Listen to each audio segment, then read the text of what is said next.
जी करा ताई साहब करें। हाँ हाँ। महाकारुणिक तथागत भगवान गौतम बुद्ध, भारतीय संविधान के निर्माता डॉक्टर बाबा साहब को मैं वंदन करती हूँ और जूम वेबिनार में जुड़े हुए सभी उपासक उपासिकाओं को सबको मेरा जय भीम। और आज स्वतंत्रता दिवस की सब लोगों को मंगल कामना देती हूँ।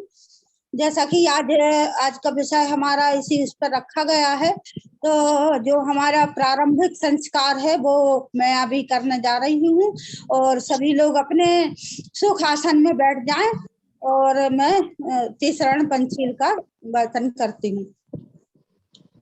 अरहं सम्मा संबुद्धो भगवा बुद्धं भगवन्तं अभिवादेमि।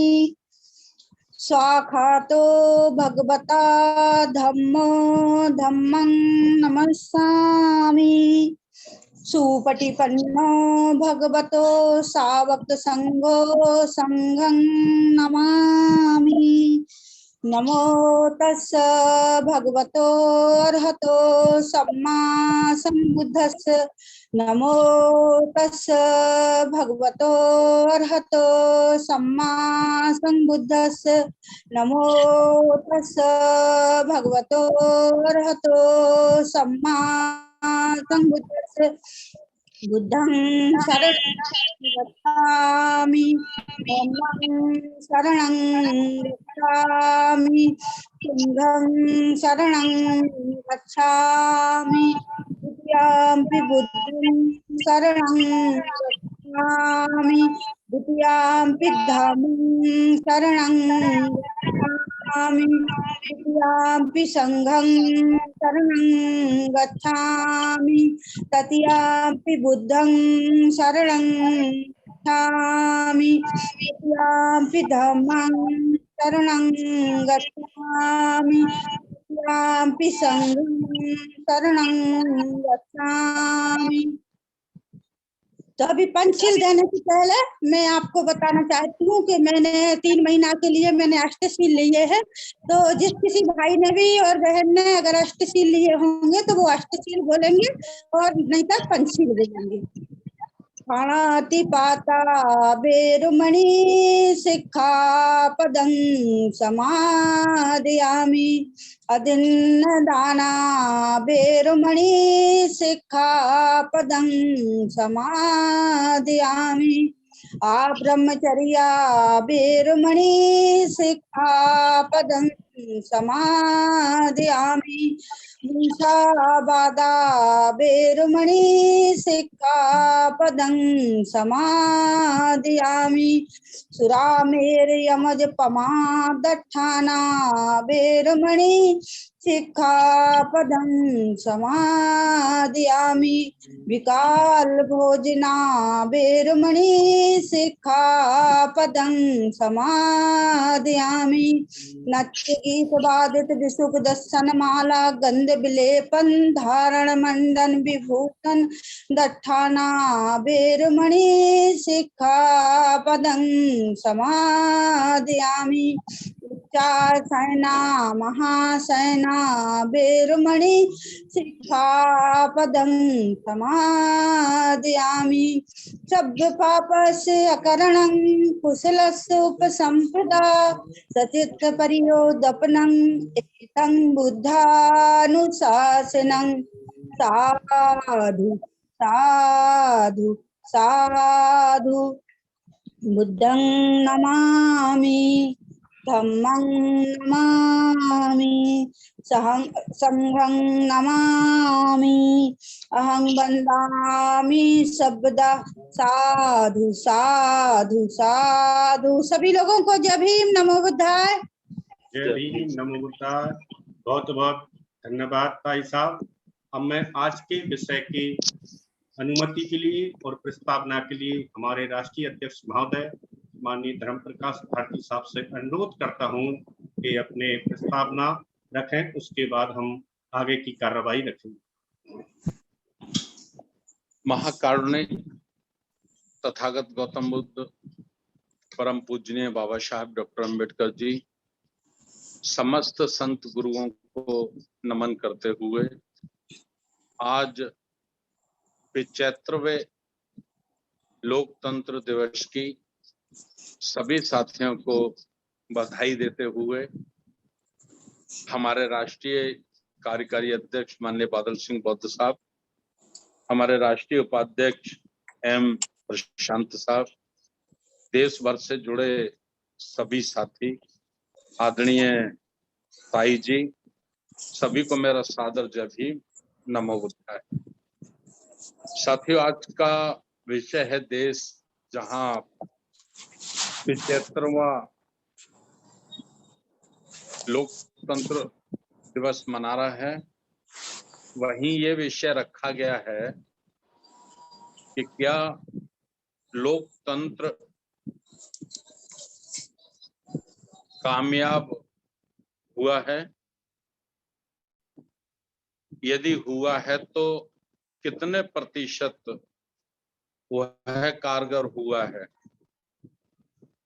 क्या लोकतंत्र के लिए अपने प्राणों की आहुति देने वाले भगत सिंह, उधम सिंह, चंद्रशेखर, राजगुरुदेव, हजारों हमारे युवाओं ने लाखों आजादी की लड़ाई में शहीद हुए, पीड़ित हुए, जेलें काटी, क्या वो कैसा भारत देखना चाहते थे, उनका किस किस्म के भारत का सपना था, क्या वो सपना कारगर हुआ है, क्या वो सपना हमें कारगर होते हुए नजर आ रहा है।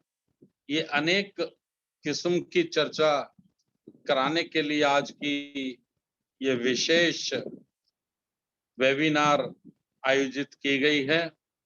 मैं अपने राष्ट्रीय बौद्ध महासभा के सम्मानित राष्ट्रीय कार्यकारी अध्यक्ष जी को ये अपील करता हूं, निवेदन करता हूं कि इस विषय पर वो आज के कार्यक्रम का संचालन करें और कार्यक्रम को आगे बढ़ाएं। बहुत बहुत धन्यवाद। नमो बुद्धाय, जय भीम। बहुत बहुत साधुवाद साहब, आपने कार्यक्रम को प्रारंभ करने की अनुमति दी। अब मैं सबसे पहले इस कार्रवाई को दिल्ली से प्रारंभ करूंगा। हमारे युवा साथी स्क्रीन पर हमें पहले से दिख रहे हैं। रवि कुमार जी, आप अपनी माइक को अनम्यूट करें और अपनी बात रखें। रवि कुमार दिल्ली से रवि कुमार जी हैं, अपने माइक को अनम्यूट करें और अपनी विषय पर अपनी बात रखें। रवि कुमार जी अनम्यूट करिए अपनी माइक को। दो साथियों को हम रखते चलेंगे। रवि कुमार अभी नहीं आ रहे। जब तक मैं योगेश गौतम साहब से जो आजादी दिल्ली में किस प्रकार से रखती है, योगेश कुमार गौतम साहब, आप अपने माइक को अनम्यूट करिए और बात को रखिए। सभी साथियों को जय भीम, नमो बुद्धाय। मेरी आवाज स्पष्ट रूप से आ रही है सर? जी, आ रही है। महाकारुणिक गौतम बुद्ध को नमन करते हुए, बहुत ही सभ्य परम पूज्य बाबा साहब को नमन करते हुए, हमारे समय पर जन्मे सभी हमारे संत गुरु महापुरुषों और आज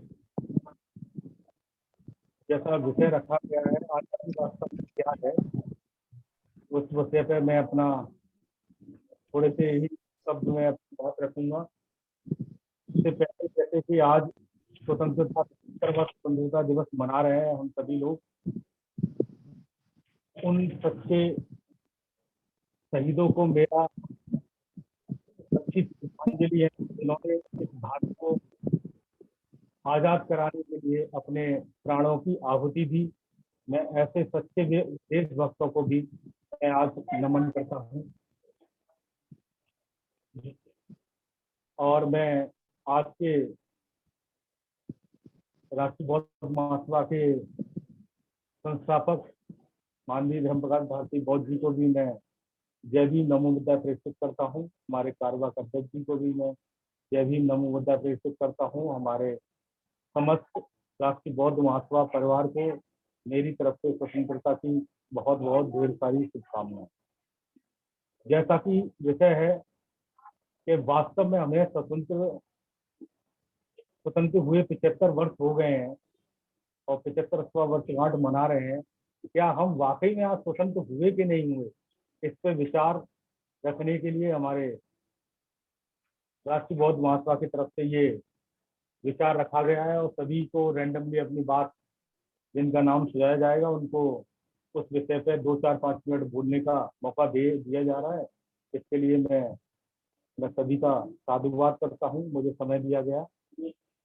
तो मैं अपनी बात इस प्रकार से रखता हूँ कि हमारे परम पूज्य बाबा साहब ने कहा था, महात्मा आए और चले गए परंतु अछूत अछूत ही रहे। उन्होंने इस बात को इस तरीके से बताया कि समाज में, और जैसे हमारे भारतवर्ष में महात्माओं का बोलबाला है, बहुत सारे महात्मा आए जो कहते थे कि छुआ छात नहीं है, धर्म जाति नहीं है, ऐसी कोई व्यवस्था नहीं है। यानी वो कितने आए और कितने चले गए, लेकिन हमारे लिए कुछ नहीं करा उन्होंने। हमारे लिए हमारे सबसे बड़े हमारे जो बाबा महापुरुष रहे, हमारे डॉक्टर बी आर अम्बेडकर साहब रहे, उनकी देन रही कि उन्होंने ये संविधान हमें दिया। इस संविधान से ही हमें इतनी शक्ति प्रदान की गई कि इससे आज हम प्राप्ति के बाद कम से कम इतना तो है कि हमें बड़ी संख्या में परेशान नहीं किया जाता है। लेकिन और अगर पिछले रास्ते से देखा जाए तो सारी शक्तियां उस रूप में लगी हुई हैं और वो अपने जो उन्होंने सोचा है उस रूप में वो अपना कार्य कर रही है। ये हमें सभी साथियों को गंभीर करना होगा, हमें करना है। क्यों वास्तविक स्वतंत्रता में आज वास्तविक स्वतंत्रता से हम क्या समझते हैं?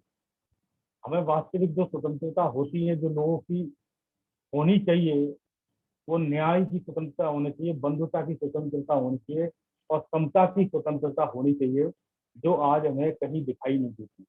ये ब्राह्मण व्यवस्था में ये सारी व्यवस्थाएं, ऐसी सोच वाले व्यक्तियों ने ये सारी व्यवस्थाएं हम आए दिन रोज किसी न किसी रूप में, किसी न किसी बहुजन समाज पर जो घटना घटती है, हम उसका जीता जाता उदाहरण देखते जा रहे हैं और हर महीने प्रतिदिन ये घटनाएं हो रही हैं। तो ऐसे स्वतंत्र भारत में क्या हम स्वतंत्र हैं, इस पे हमें सभी को विचार मंथन करना चाहिए।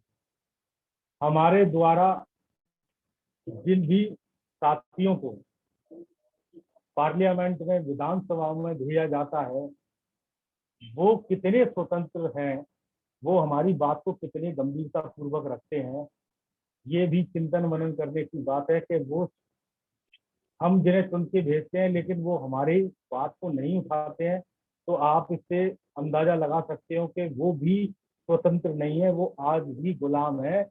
चाहे वो एमपी हो, एमएलए हो, चाहे वो बड़े बड़े पदों पर राष्ट्रीय अध्यक्ष बैठे हों, लेकिन आज वो देखा जाए तो पूरी तरीके से कि मनोवादी व्यवस्था के गुलाम है। वो अपने आप को स्वतंत्र कह ले, मैं नहीं समझता कि वो स्वतंत्र है। जो अपने लोगों के लिए बात नहीं कर सके, जो अपने लोगों के लिए कुछ कर नहीं सके, जो अपने लोगों की बात उस उच्च सदन में नहीं उठा सकते, तो ये स्वतंत्र नहीं है, ये गुलामी। लेकिन हम आज सारे लोग स्थिति देख रहे हैं। अभी हाल ही में जो वर्तमान में जो घटना घट रही है LIC को लेके, हमारे सरकारी संपत्तियों को जो सरकार के अधीन थी उन्हें बेचा जा रहा है, वो स्वतंत्र थी, पूर्ण थी और जिनमें हम सबकी भागीदारी होती थी, लेकिन उनको प्राइवेटाइजेशन के माध्यम से स्वतंत्रता का एक तरीके से दबाया जा रहा है, कुचला जा रहा है। पूंजीपतियों के हाथ में सारी ताकतें दी जा रही हैं।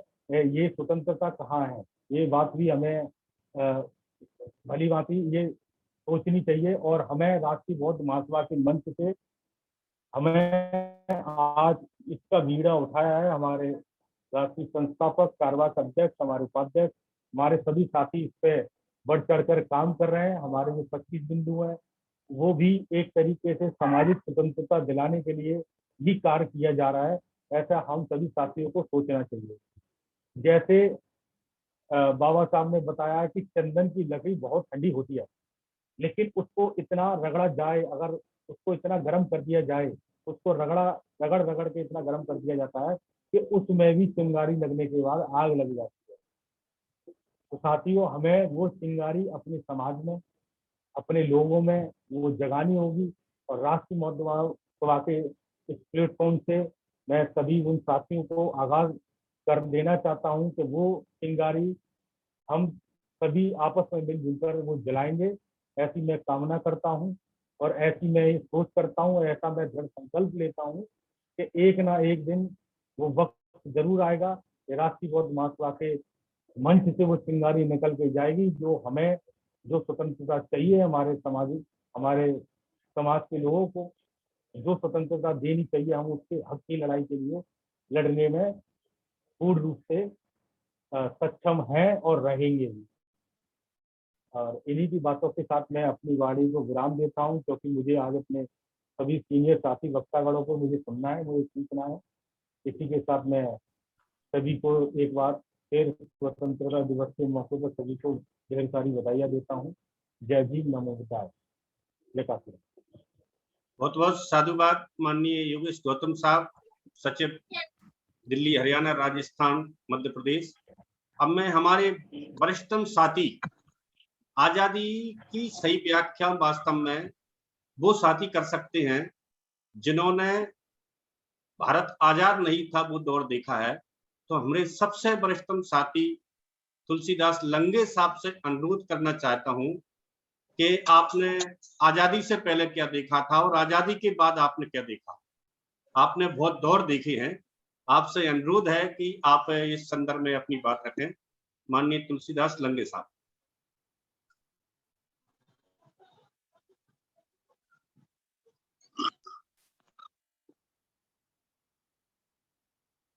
तथागत, हाँ मेरी आवाज आ रही है? जी आ रही है। तथागत गौतम बुद्ध, छत्रपति शाहूजी महाराज, महात्मा ज्योतिराव फूले, बाबा साहब डॉक्टर भीमराव अम्बेडकर और बहुजन समाज में जन्मे सभी संतों महापुरुषों को नमन करते हुए, हमने जो पार्टी 7 का जो पहले का जो वक्त देखा है, विभाजन भी देखा है, और हम ये नेचर से दुआ करते हैं कि वो उस किस्म का दौर दोबारा ना आए। पार्टी 7 में जब विभाजन हुआ तो लगभग 1.5 करोड़ लोगों का इधर से उधर माइग्रेशन हुआ। जो पाकिस्तान में हिंदू थे, भारत में आके सेटल हुए, उस सबको छोड़ छाड़ के, और जहाँ के मुसलमान जो नए बने पाकिस्तान में चले गए। ये दौर भी हमने देखा। और उससे पहले जो है, यहाँ एक कुएं से पानी नहीं पी सकते थे, और परछाई तक नहीं ली जा सकती थी। यानी ये तो हमने खुद देखा हुआ है। एक गांव में जो हम जब रहते थे, तो जो सो कार्ड जो अपने आप को स्वर्ण नहीं करते हैं, हम तो नामधात स्वर्ण कहते हैं, यानी परछाई तक भी वो नहीं लेते थे, दूर दूर से गुजरना पड़ता था। अगर उनको परछाई पड़ जाती वो नहाते थे घर में जाकर। ऐसा दौर भी देखा हमने। कुएं अलग अलग होते थे, वो भी दौर देखा हमने। फिर बाद में जो है वो सारा कुछ ठीक हो गया थोड़ा बहुत, लेकिन अभी वो सिर्फ वो प्रिवेल करता है वो सिस्टम। हम कहते हैं कि 1947 में जो है वो देश आजाद हुआ। मेरे ख्याल में वो आजादी नहीं थी, that was a transfer of political power, यानी पॉलिटिकल पावर। इन्होंने मनोवादियों ने यहाँ पर देश पर, कोई दुनिया की ऐसी कौम नहीं जिसने देश पर शासन नहीं किया। यहाँ पर मुगल आए, पठान आए, कुतुबुद्दीन ऐबक गुलाम वो भी राज कर गया, पुर्तगेजी आए, और बहुत सी कौमें इस पर देश पर आई, राज करके चले गए। 200 साल अंग्रेजों ने भी राज किया और वो भी देश को लूट कर चले गए। चले गए। लेकिन ये बदकिस्मती है कि जो Brahmanic system, Brahmanic order society, जो मनोवादी व्यवस्था जो थी, उसके तहत जो देश का जो डिफेंस है उसको देखने की जिम्मेवारी क्षत्रिय पर थी। और जो चौथा पूरा, जिसको शूद्र अति शूद्र कहा गया, जो आज की भाषा में SC ST OBC के लोग हैं, उनको देश की रक्षा के लिए तो बात छोड़िए, अपनी रक्षा के लिए भी वो यानी शस्त्र उठाने की इजाजत नहीं थी। तो लिहाजा जो 5-6% लोग जिनको देश की रक्षा की जिम्मेवारी थी, वो देश की रक्षा करने में नाकाम रहे। जो अपने आप को मार्शल समझे हैं, वो सबसे नकारा और बेकार साबित हुए, वो देश के डिफेंस को कायम नहीं रख सके। अगर किसी ने कन्याकुमारी से हमला किया तो कश्मीर तक आ गया, कश्मीर से हो गया तो कन्याकुमारी तक चला गया। इनकी ताक नहीं, जो रोक नहीं सके इनको। ये बुरी तरह से फेर रहे देश के डिफेंस को कौन।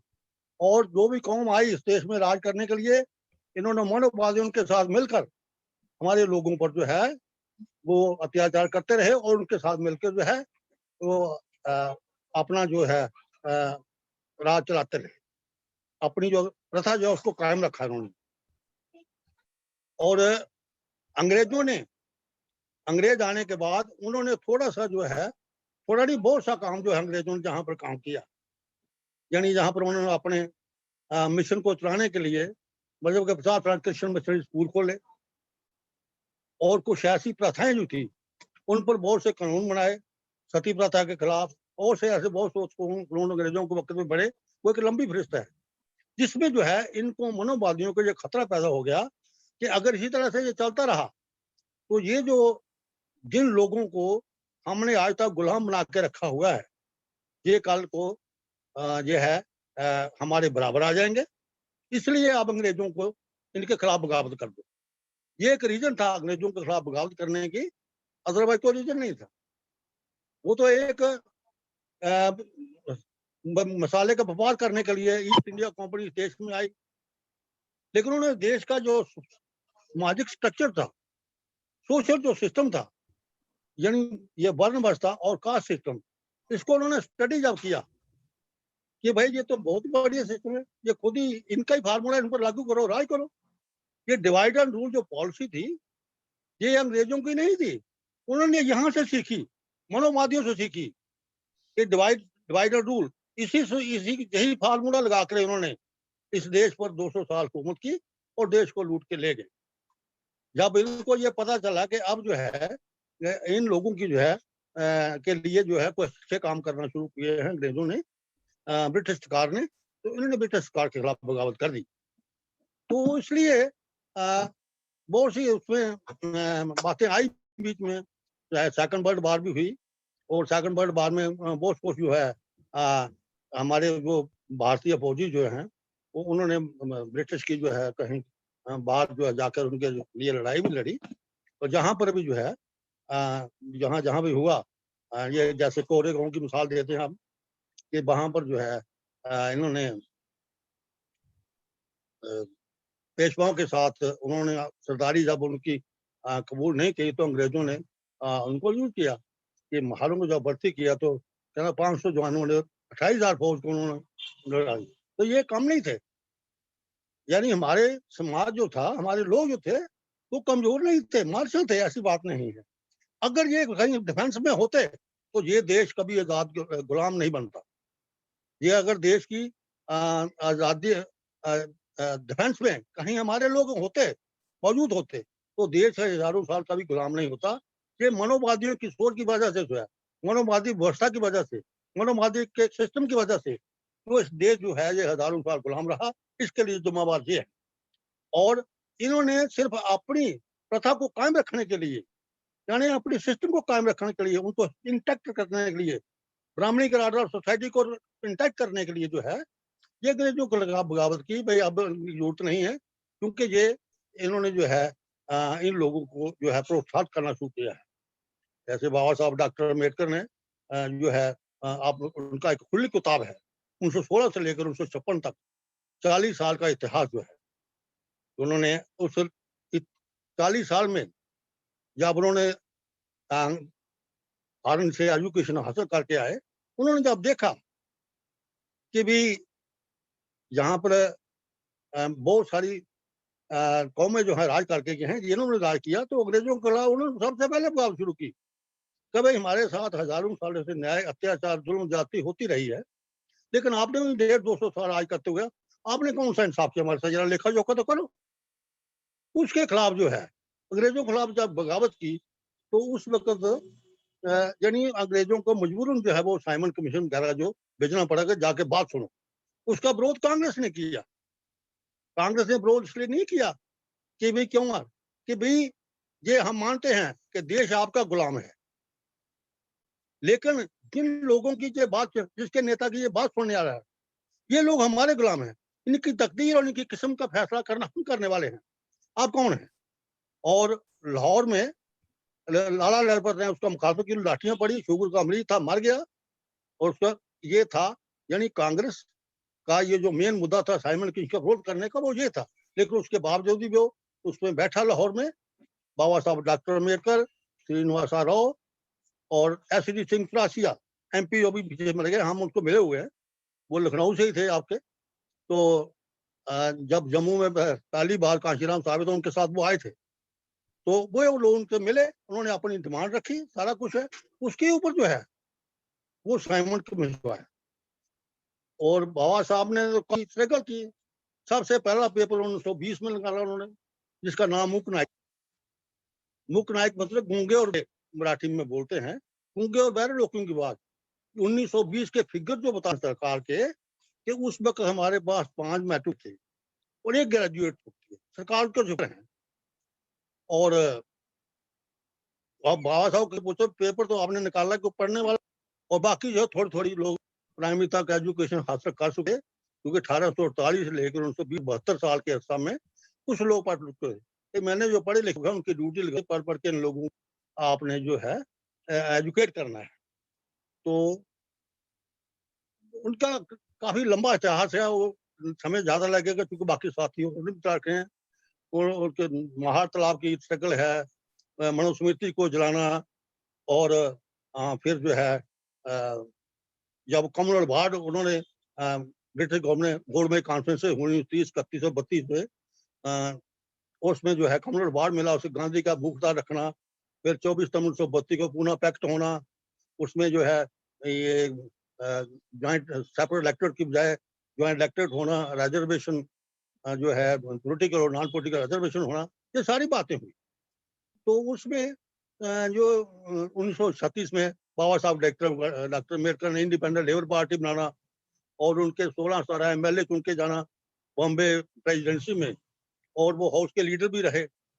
और ये फर्स्ट अनटचेबिलिटी एक्ट जो है 1937 में बॉम्बे प्रेसिडेंसी बाबा साहब ने बनवाया था, जिसको आज भारत के आइन में जगह दी गई है। और 1942 में शेड्यूल कास्ट फेडरेशन बनाना, और फिर जो है जब वो बुरी तरह से वो आज़ादी की लड़ाई आगे बढ़ना शुरू हुई, तो देश जो है अंग्रेजों ने कहा भाई चलो हम मानते हैं आपको आज़ादी देते हैं, लेकिन पहले अपना आइन बनाओ। ये पाकिस्तान बनने वाला नहीं था। इस देश की हिंदू महासभा और ये RSS के लोग जो हैं, इन्होंने मजबूर कर दिया जनाब को पाकिस्तान बनाने के लिए।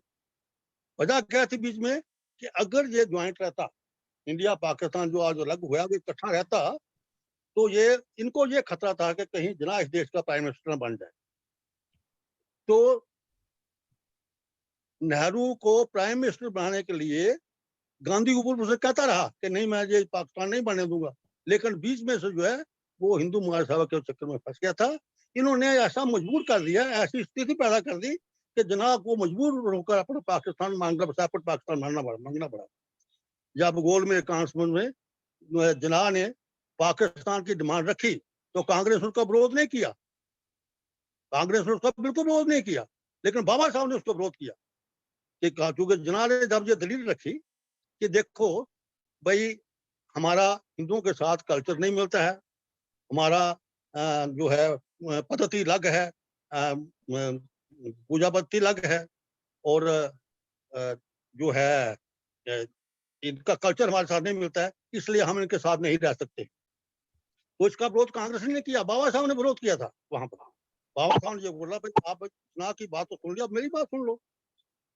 देखो भाई, एक कुआं है, एक तालाब है, उस पर से हिंदू जो है वो गाय की पूजा करता है, मुस्लिम जो है वो गाय का गोश्त खाता है।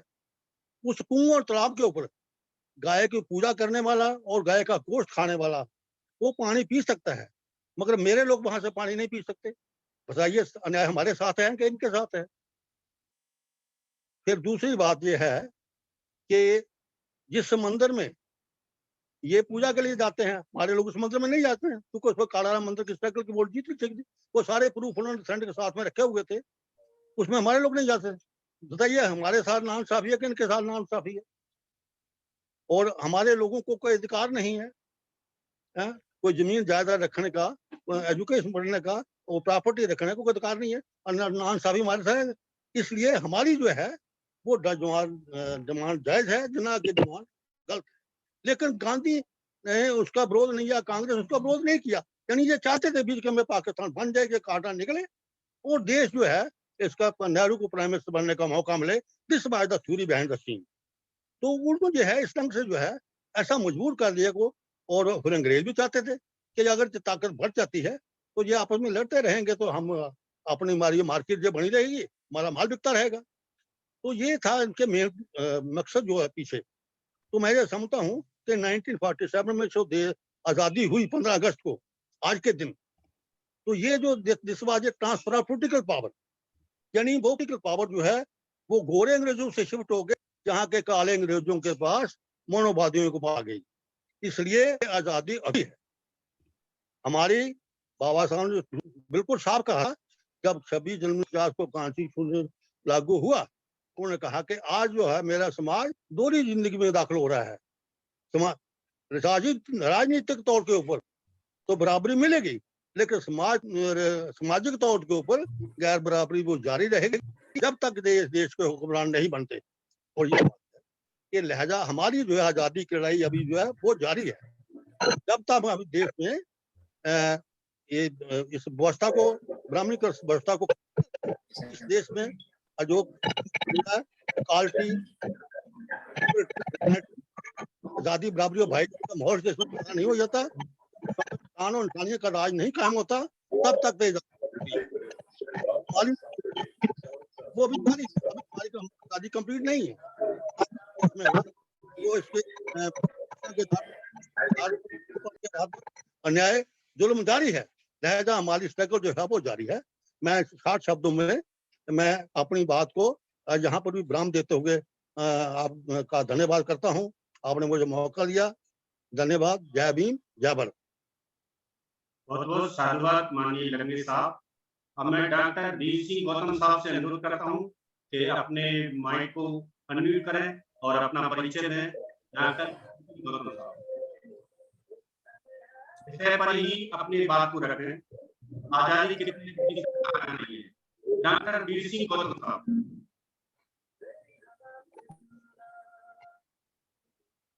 डॉक्टर वीर सिंह गौतम साहब, आपका वीडियो ओपन हुआ है, आपका माइक भी ओपन है, कृपया बात करें।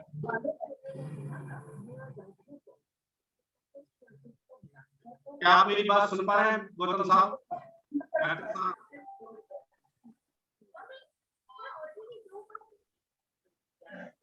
डॉक्टर साहब अपनी बात नहीं सुन पा रहे हैं, उनका माइक भी मैंने अनम्यूट किया है। साहब आपको बात रखना है तो अपनी बात रखिए। डॉक्टर वीर सिंह गौतम साहब।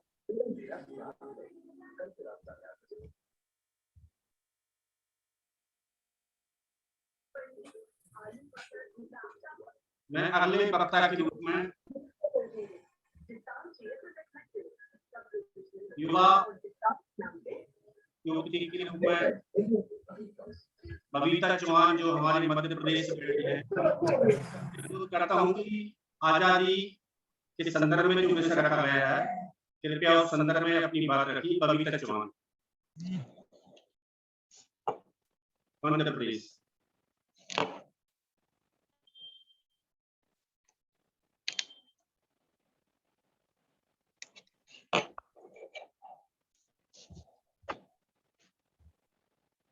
सर मेरी आवाज आ रही है?